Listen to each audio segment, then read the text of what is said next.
Hi, everybody. It's Justin.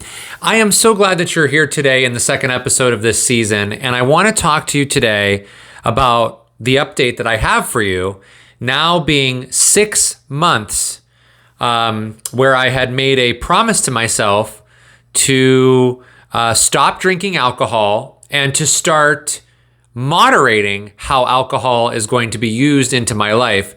And I want to share all of that with you today. So welcome to the Strength, Yoga, and Freedom podcast, everybody. This is the podcast where we use the philosophy of yoga in a practical and everyday way, one small step at a time, to become happier people. So I want to talk about people's relationships with alcohol, first of all, as a disclaimer to all of this.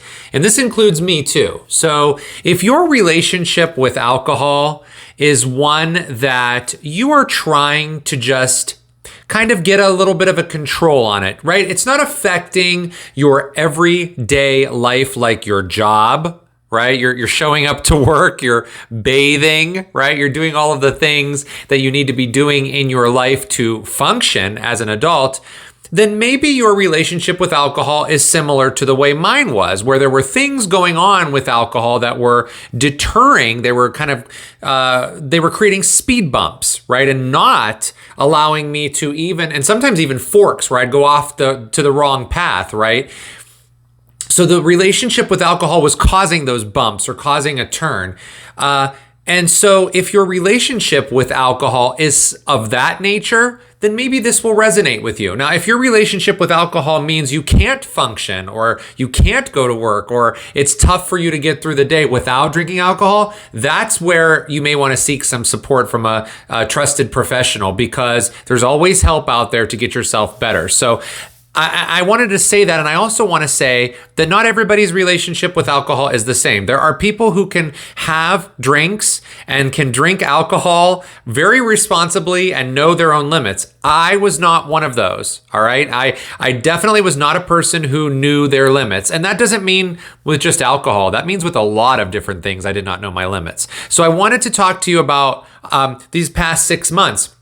Now, the decision that I made to stop alcohol happened on July the 3rd of 2023. Now, when you see this episode or you listen to this episode, it is going to be the beginning of February of 2024.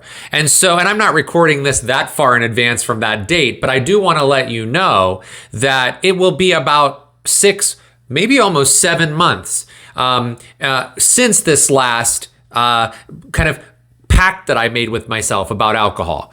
And the original pact that I made was that I was not going to allow myself to drink alcohol from July the 3rd until I went on my vacation to Southern California and my cruise, which happened in mid to late November of last year, of 2023.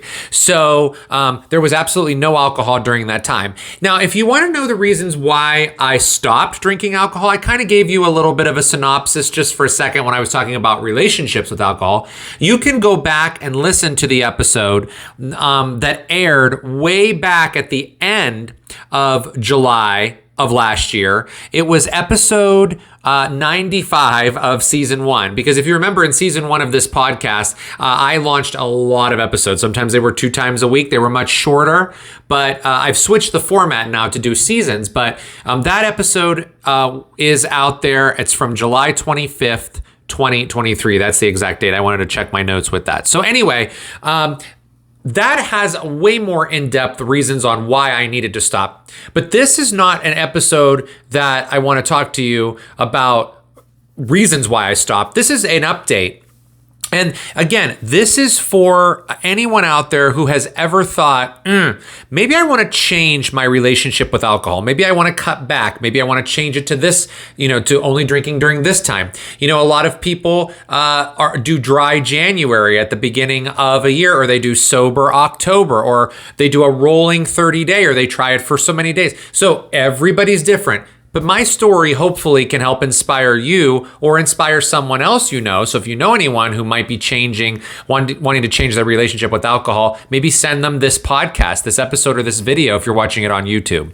So let's talk about what happened between July 3rd and really the beginning of the vacation, which started on November 10th. So we're talking about last year, and we're talking about August, September, October, November, about a 4-month period where there was zippo alcohol, right? There was absolutely no alcohol. The first thing that I noticed during that time was mood regulation. Now, for many of you that listen to this podcast or watch this on YouTube, you might identify with me or anyone else that you follow because you may suffer from anxiety or ADHD or depression or any other type of mental struggle that interrupts sometimes your day-to-day life, right? The thoughts and the things that you feel and the way that your brain works interrupts your day-to-day flow.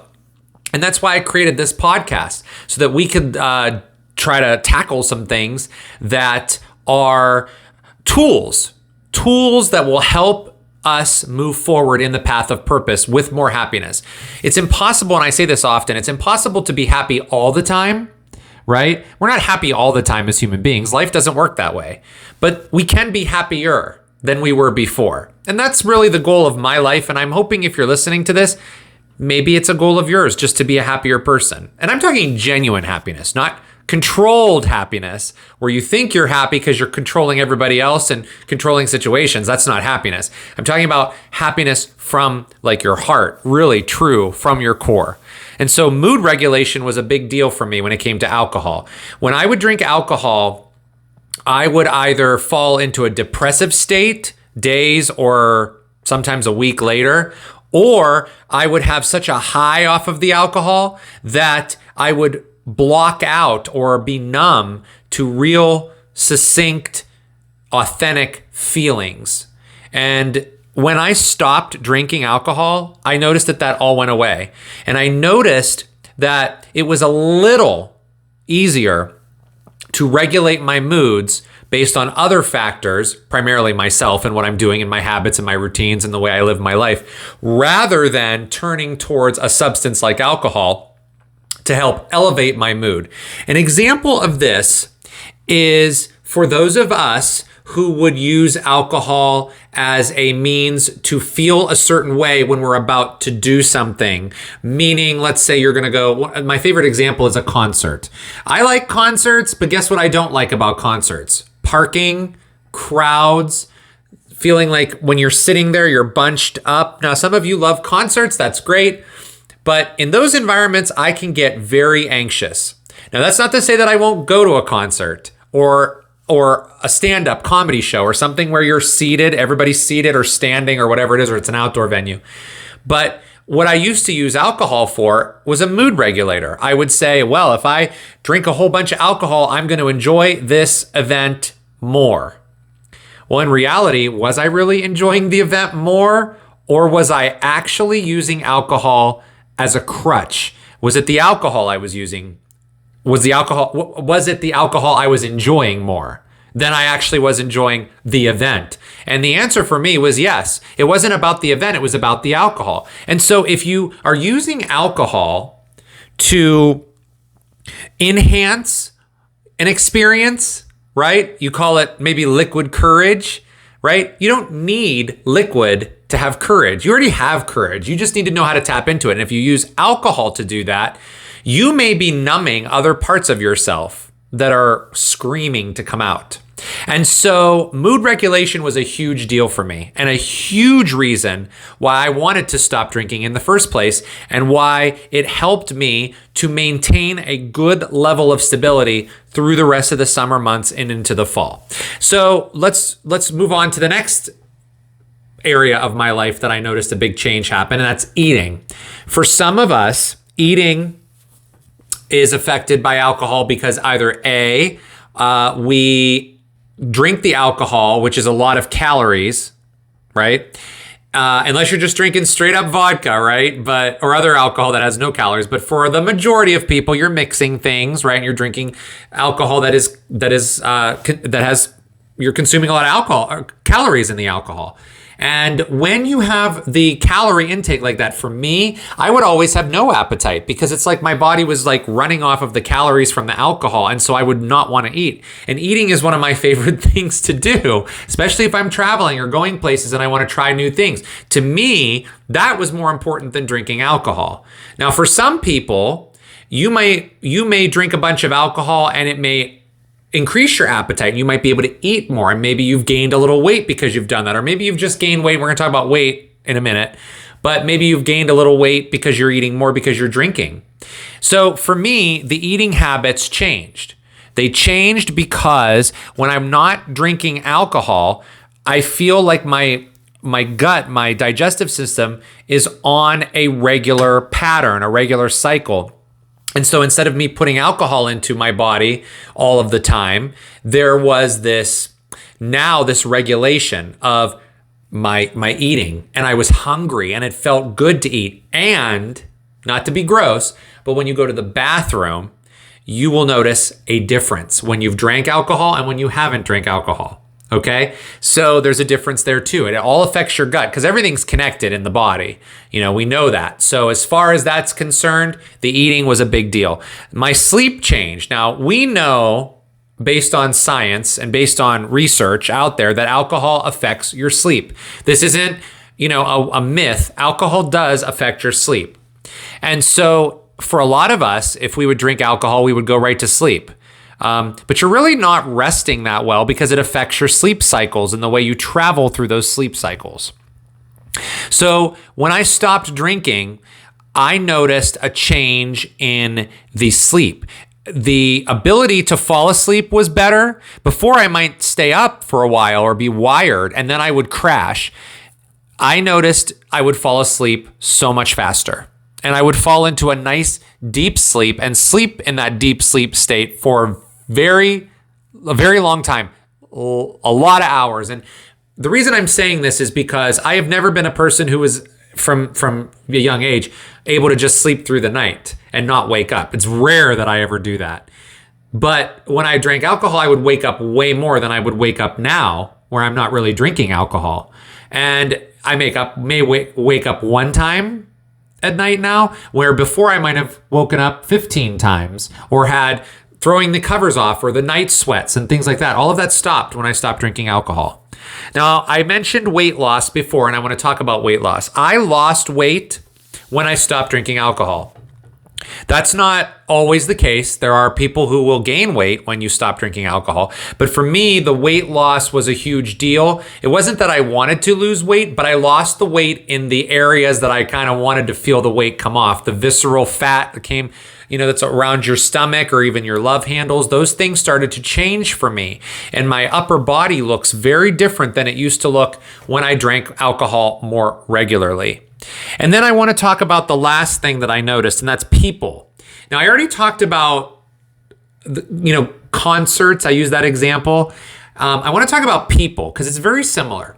Sometimes there are people that you have in your life who, when you hang out with them, the basis of your hanging out is alcohol. So you may say, let's go out for drinks, or I want to meet you later on for dinner and drinks, or let's meet for cocktails. I see this a lot working in restaurants. You see this a lot. You see people who come together over alcohol. Now, that's not to say everybody's doing that, but a common thread, and you know this, and you know people who are like this, when they want to go do something, they use alcohol as the foundation to get them. Now, you may see people who will say, I want to go for a walk, or I want to go to the library, or I want to go to, take this particular class, or let's go, whatever it is. But the society we live in is very heavily based on getting together over alcohol. So the reason I'm saying this is because there are friends of yours right now who you might have who, if you took the alcohol away, what else is there? Is there another layer underneath the alcohol? If there is, that's fantastic. If there isn't, it might be time to take a look at that relationship and say, gee, is there anything else with this relationship that is not based in alcohol, or you get together and you don't drink alcohol. Maybe you watch a movie or you watch Netflix or whatever you're doing. So that I noticed has changed. There are people, especially people from several years ago, that I no longer interact with because I realized that most of the interactions we had were always based off of drinking alcohol or going somewhere where alcohol was always involved. And then I want to talk about what I call covert control and overt control. So there are people who are in your life right now, and there are people who are in my life who use covert control and overt control. Covert control is a control that is stealthy. This is a person who seems like they're really nice and cute and funny and sweet and charming and he all the time. But covertly, they are controlling the people who are around them. Let me give you an example. Let's say that you stop drinking alcohol, because this is an example that happened to me. You stop drinking alcohol, and then there are people who are in your life who are allegedly your friends who stop inviting you to places because they feel that if they invite you, they are now going to make you uncomfortable because you're going to a place that has alcohol. That is covert control. That is someone else deciding for you what is best for you. Instead of saying, hey, we're going to go to this bar or this restaurant or whatever it is, wherever it is, or this tour of wine, I don't know, whatever. And we're going to do this. We know you're not drinking, but we'd really love your company. That's not covert. That is opening your heart. Covert control is making the decision for you, yet you weren't even involved. Now, overt control are the people that might say, come with us out to the bar, or come here, or let's go on this wine tour and let's do this. Come on, it won't kill you. That's someone trying to control you overtly. They're telling you that. Or they may say, we're not inviting you anymore. They may actually say, we're not inviting you out anymore because you don't drink. That's more overt. But when it's covert, they don't tell you anything. And so you really got to watch for the people around you who are covertly trying to manipulate you or other people, because they're sneaky. They're very sneaky.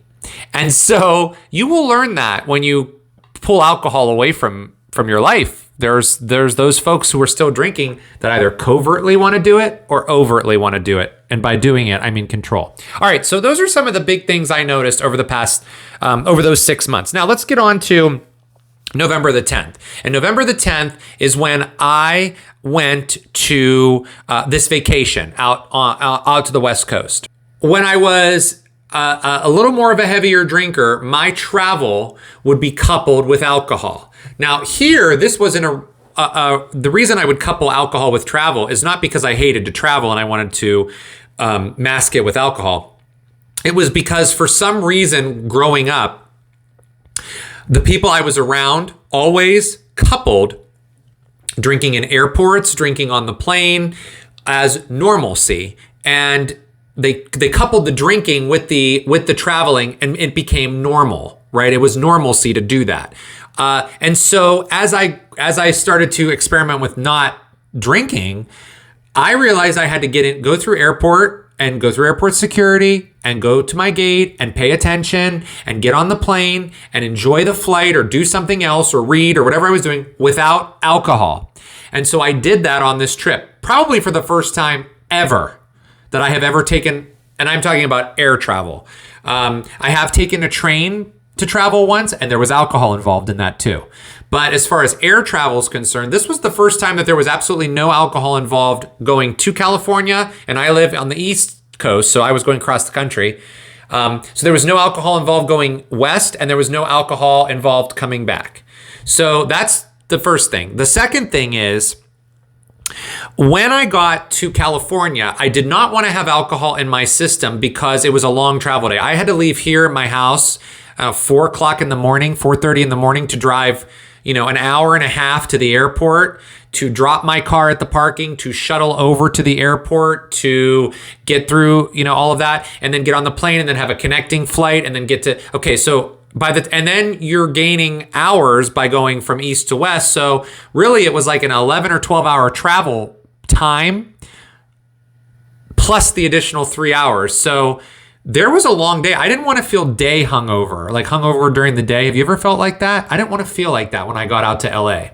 And so I didn't drink. And I could go to sleep without the alcohol and have a restful sleep, because the next day, which was on a Saturday, I was going to go to Knott's Berry Farm, which is a theme park in Buena Park, California. And you all know, if you've been watching or following me or listening to me for a while, I love my theme parks.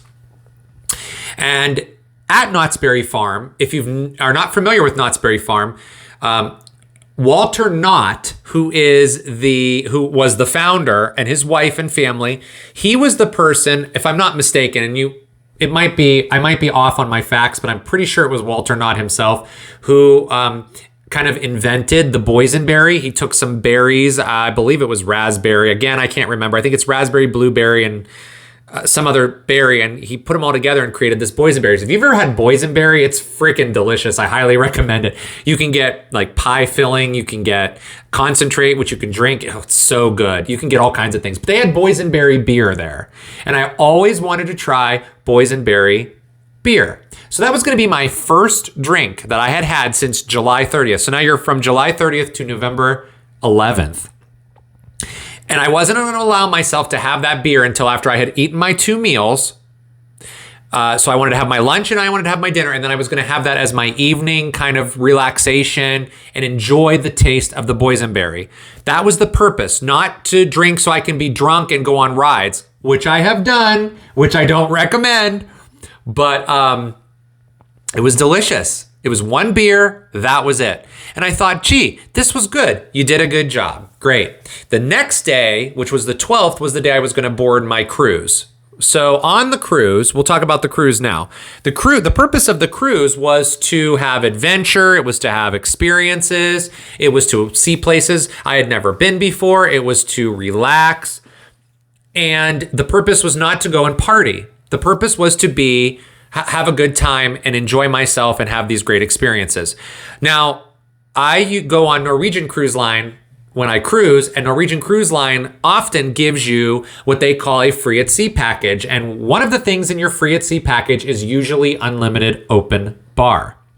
Now, the only thing you have to pay for with that is the gratuities. And I'm going to do a video down the road on planning a cruise vacation, because they're the best, as you know, that I love those too.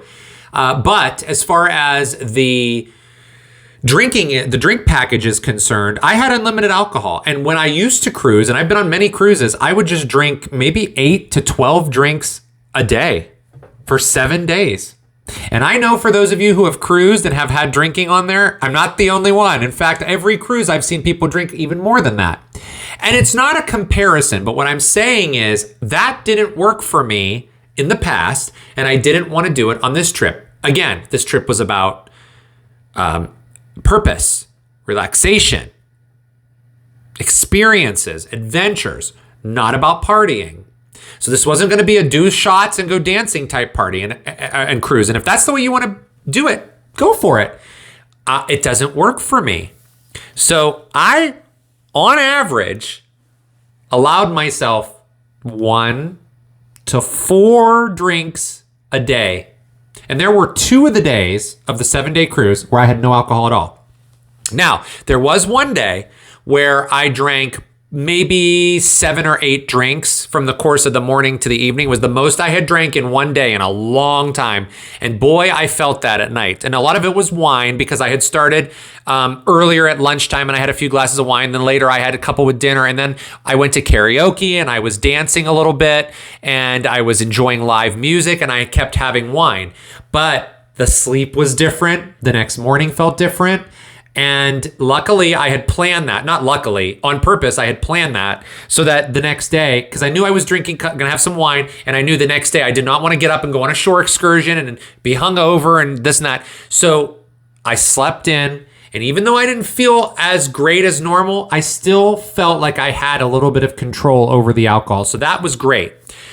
Now, so the overall cruise experience, I didn't feel like I wasted a drink package. I didn't feel like I wasted the tips I had to pay. None of that. I feel like it worked very well for me, and I got to experience every single thing that I wanted to experience for that week-long cruise. And that was great for me.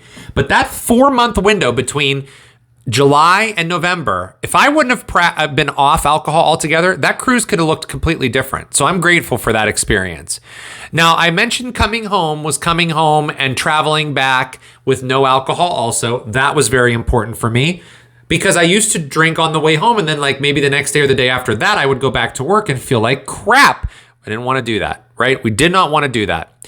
Now, once I was home, you're talking about now it's the end of November. It's like Thanksgiving time in the United States. So I had absolutely no alcohol over the Thanksgiving holiday, where that's a big drinking time for a lot of us, right? We would go maybe the night before Thanksgiving or on Thanksgiving or the weekend of Thanksgiving, a lot of out and drinking. Had none. Then we had a Christmas party for the studio that I teach at here locally, and I had 3 glasses of wine at that party, and I stopped. And it was a spread out 3 glasses. And then the only other drink I've had since then is when I was gone at Kings Island, which is in Cincinnati, over the Winterfest. They have a Winterfest event starting right after Thanksgiving all the way through the New Year. And I went down for my birthday and for the New Year and for Christmas, and I enjoyed 1 margarita. It was like a holiday margarita. It was very good. I had to watch some live music, and that was it. And so there have been 4 drinks since the cruise, and now there's been no drink since. So here's the thing. I want to talk about what I think about the whole thing. For me personally, if I hadn't have stopped drinking for 6 months and then allowed a little bit on that vacation, as I mentioned before, it could have looked very different. And it might have started a spiral that's even more dangerous for me. So how do I feel about alcohol now? It's like, I guess I just don't care. I don't care anymore. It doesn't serve me at all. If it's available like it was on the cruise and I was able to moderate it, great. But I am a person that has trouble with moderation when it comes to alcohol and certain other things too. And so that's one of the areas I'm working on. And again, your relationship to alcohol is very different than anyone else's relationship to alcohol. It's different than mine. It's different than anybody else's. So everybody has a different relationship. But all I'm doing is sharing this experience with you in the hopes that if you are someone who is considering a change with your relationship to alcohol, whether that means cutting back, whether that means you're only doing it at certain times, whether that means you have to stop completely, or whatever it means, maybe this is the video or the podcast that you're listening to that gives you the courage to do that, to change your relationship. Because I am a person who has had trouble changing anything in their life for the first 40 years. Maybe even less than that, maybe the first 38, 39. These last few years have been very transformational. However, alcohol's been a big one. And alcohol's gotten me into a lot of trouble and into a lot of situations that I don't want to ever be in again, because it doesn't line up with my purpose and it doesn't line up with my happiness. And if there's one thing that I will not sacrifice anymore, it's my happiness. And so I hope for you that you're finding your happiness in ways that might not always include alcohol, because it is a substance that dramatically changes your physical makeup, your brain, everything gets changed. There's tons of research out there on it. If you moderate it, and you've been moderating it and you're good, I think that's amazing. If you've struggled, I understand, and I'm walking this path with you.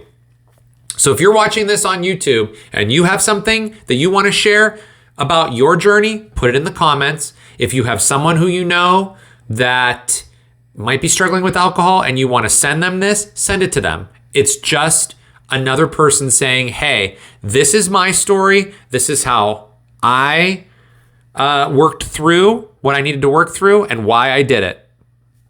And you know why you can do things like that?